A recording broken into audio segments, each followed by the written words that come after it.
En fait, notre réalité, c'est un peu comme une mosaïque. On la construit nous-mêmes, morceau par morceau, avec les rues qu'on arpente, l'art qui nous touche, et puis tout ce flot d'informations qu'on consomme. Aujourd'hui, on va tenter de déconstruire une de ces visions du monde, pièce par pièce. Notre exploration commence donc là, dans cette lumière un peu dorée d'une rue pavée. C'est vraiment notre point de départ pour comprendre comment un univers personnel s'assemble, comment chaque élément, qu'il soit choisi ou qu'on le subisse, finit par former un tout qui, a priori, est cohérent. Allez, on y va. Alors, tout part d'un lieu bien physique, une sorte d'encre dans le monde réel. Regardez bien ça. Rue de Joie. Ce n'est pas juste une adresse, hein. C'est presque une déclaration d'intention, un point de départ qui pose un idéal de paix, ou en tout cas la recherche de cette paix. Et quand on suit cette rue, le regard est inévitablement attiré plus haut, vers ces dômes d'un bleu magnifique. Le chemin physique nous guide, presque sans qu'on s'en rende compte, vers un lieu de foi. C'est la couche suivante de ce monde qu'on est en train d'explorer.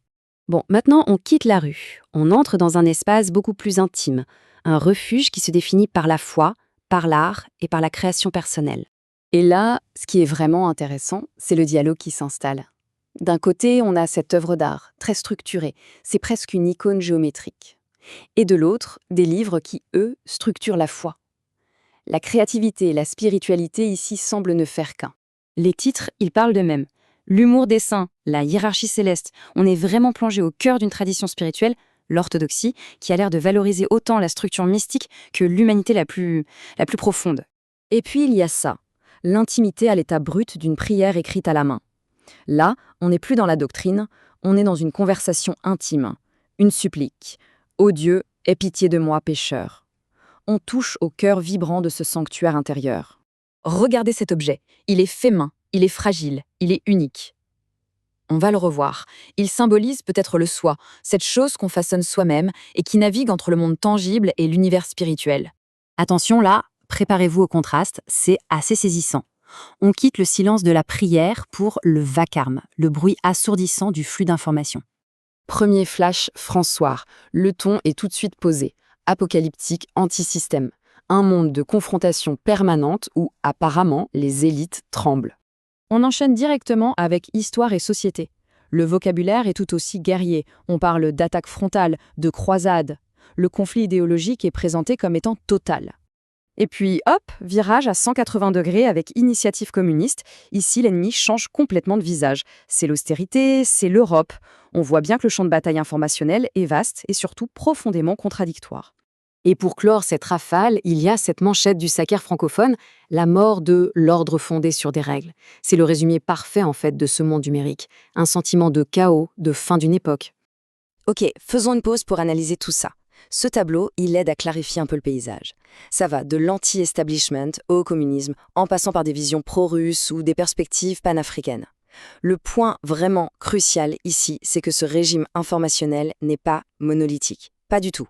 C'est un assemblage d'idéologies en tension qui dessine une vision du monde complexe, fragmentée. C'est sûr, mais choisie. La grande question, c'est comment ces deux univers, le sanctuaire intérieur si calme et ce chaos informationnel extérieur, comment peuvent-ils cohabiter? Eh bien, la réponse se trouve peut-être là où tout ça converge. Regardez-moi cet hôtel, c'est fascinant. On a une icône de Saint-Georges qui terrasse le dragon, juste à côté d'une figurine de Spider-Man. Le sacré et la pop culture, le personnel et le spirituel, tout coexiste, tout semble se parler. Ce n'est pas une contradiction, c'est une synthèse. Et cette synthèse, elle s'étend de manière assez brillante au quotidien le plus banal. Les courses, la nourriture pour le corps sont posées dans le même espace de vie que l'autel, qui est la nourriture pour l'âme. Une petite voiture de course trouve même sa place près du crucifix. Tout a sa place, tout est en quelque sorte sanctifié. On arrive donc au cœur de notre analyse. Tout ce qu'on vient de voir, de la simple plaque de rue aux icônes en passant par tous ces titres chocs, ce n'est pas le fruit du hasard. C'est un acte de construction, un acte délibéré. Le message essentiel, il est là. Face à un monde qu'on perçoit comme chaotique, la réponse est de devenir l'architecte de sa propre réalité. Choisir sa rue, bâtir son sanctuaire à l'intérieur et assembler son propre flux d'informations pour y trouver un sens, pour créer un ordre qui soit personnel. Ce qui nous amène à la question finale, une question qui se pose un peu à nous tous. En regardant cet ange dans le reflet, on est obligé de se demander, face au même déluge d'informations, face au même monde fragmenté, quel fragment choisit-on et quel monde, au final, est-ce qu'on construit pour soi-même ?